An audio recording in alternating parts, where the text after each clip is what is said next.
Last week, while I was shopping, a lady pulled her shopping cart next to mine and asked me, "Do you know Jesus? Are you saved?"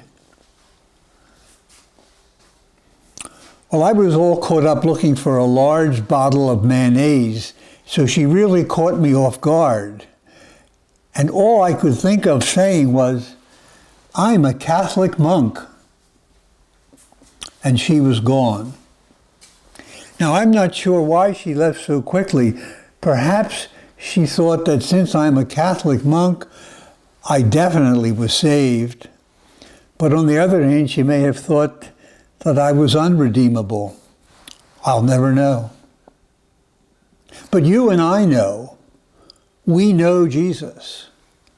That's why we're gathered here on the first day of the week, why we gather every first day of the week, to know him more deeply and more intimately as he makes himself known to us in the scriptures and in the breaking of bread, just as he did to those two disciples on their way out of Jerusalem on the night of the resurrection. It's the reason we come together every week on the first day, to know him more intimately and more dearly, so as to follow him more surely. But like the first disciples, and as we heard in the scripture today, even when Jesus was appearing to them, they were filled with doubts and fears. And so it is with us.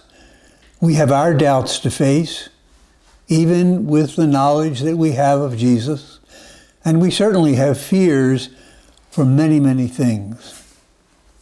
But we live by faith. That means we live by trust, believing that what Jesus told us, what he has revealed to us, is true. And slowly, as we continue our association with him in the scriptures and in the breaking of bread, we take on the mind of Christ. We gradually permit ourselves to be guided in the way we live by the way he lived. And even when we don't feel like doing loving things, we do them anyway.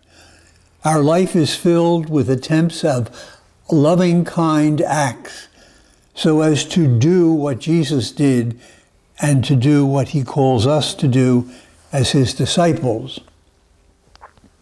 In the mid-20th century, in religious education, there was what they call an apologetic movement. It was an attempt to answer the rationalism of the time by trying to prove the miracles of Jesus, especially the resurrection, to prove it by reason. You can't prove that Jesus rose from the dead by reason.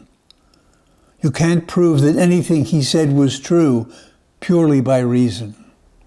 That's why he said to us, as we heard in the gospel today, "You are my witnesses. Go out and tell the whole world what you have experienced." In other words, friends, the only proof that Jesus rose from the dead is us.